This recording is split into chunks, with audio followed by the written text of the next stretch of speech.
कुरान की कथा तुमको 7 दिनों तक सुना देंगे, तुमका उद्धार हो जाएगा, प्रेत आत्मा से मुक्ति पा करके सब लोग की प्राप्ति कर जाएंगे। इतनी बात को सुनकर के उन्होंने आकर के तुरंत भागवत भगवान की स्थापना करके कथा 7 दिनों तक सुनाते हैं बहनों, लेकिन वो बैठ नहीं पाता था पहले दिन कथा में। कहा फिर भैया मैं कहाँ सुनूंगा, उसी समय उपाय करिए, क्योंकि मैं हवा हूँ, इधर से हवा मारती तो इधर चला जाता हूँ, उधर से हवा मारती है तो इधर चला जाता हूँ, मैं अस्थायी रूप से शांति से कथा नहीं सुन पाऊंगा, क्षमा करना, कुछ उपाय करो भैया। तो उसी समय 7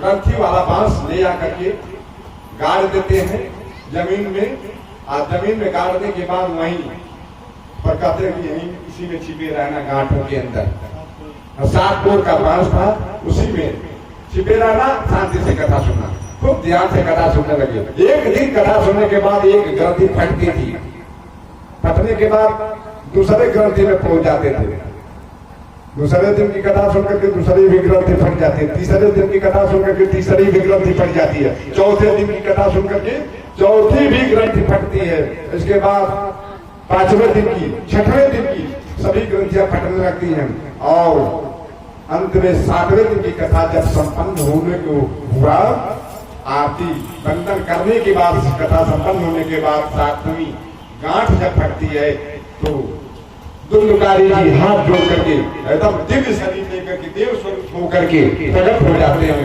कहते हैं भैया हमारे उद्धार के लिए आपने बड़ा ही काम किया है, आपको धन्यवाद, अब मैं इस दुनिया को छोड़ करके जा रहा हूँ। तब तक स्वर्ग से विमान आता है, आप विमान पर बैठा करके स्वर्ग के दूत लेकर के जब चलने को तैयार होते हैं तो गोकर्ण जी ने स्वर्ग के दूतों से पूछा,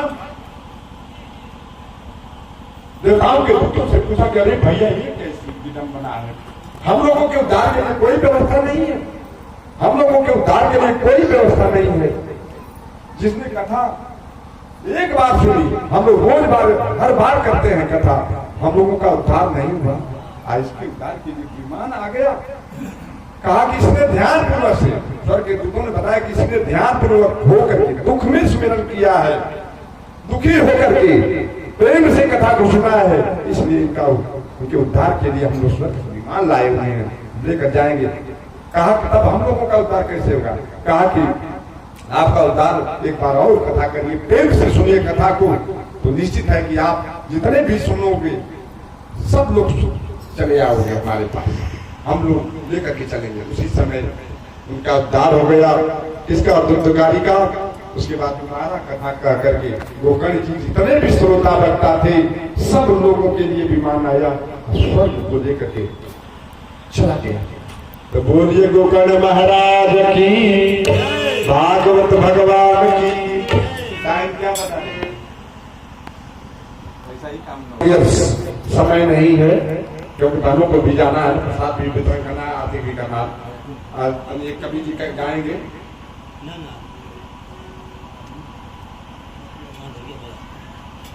पवन पुत्र हनुमान की। तो बहनों जिनको हमारे यहाँ पर आए हुए हैं, जितने कथा से मन की व्यथा मिटती है, लेकिन योग से शारीरिक, मानसिक, आध्यात्मिक तीनों व्यथाएं मिटती है। इसलिए मैं आपको योग थोड़ा बताऊंगा, जिनको कहीं भी दवाई बता रहा हूं, अगर सीखना होगा तो सुबह में आइएगा, सुबह में मैं योग कथा यहाँ 6-7 बजे से बोलूंगा, जिनको सीखना होगा आइएगा, पूरे क्षेत्र के लोग आएगा, क्योंकि मैं 500 कॉलेजों में प्राइमरी से लेकर यूनिवर्सिटी तक योग की कथा सिखाया, योग सिखाया बच्चों को। और इतना ही नहीं, पूरे क्षेत्र के सारे विद्यालयों में मैंने प्रोग्राम दिया, और मेरा टेलीविजन से भी कार्यक्रम आता है, मऊ, गोरखपुर, बनारस से योग प्रवचन आता है। आप लोग उस पर सुनने का प्रयास कीजिएगा, यूट्यूब पर भी देख सकते हैं। योगी राज उपेंद्र जी महाराज, मेरा चैनल है यूट्यूब, उस पर देखेंगे तो सब मिलेगा। तो अब मैं थोड़ा, क्योंकि समय नहीं है, योगाभ्यास के लिए एक अभ्यास बता रहा हूँ बहनों। सब रोगों की एक दवाई, सब रोगों की एक दवाई, कभी भैया योग से सकाई, और नहीं तो काम बिगड़ जाएगा। काम बिगड़ जाए तो कहाँ जाएगा? हॉस्पिटल जाएगा। हॉस्पिटल जाए तो क्या खाई? गोली खाई। दवाई बोल बोल होती है ना बेटे, गोली खाई। गोली खाई तो गोली बंद हो जाएगी।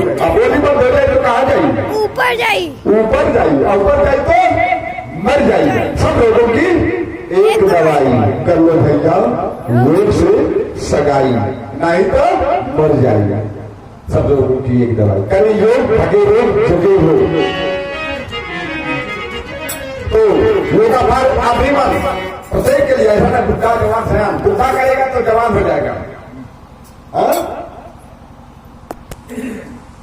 बूढ़ा करेगा तो जवान हो जाएगा, जवान करेगा तो सयान हो जाएगा, और बालक करेगा तो महान हो जाएगा। और इतना ही नहीं, काला करेगा तो गोरा।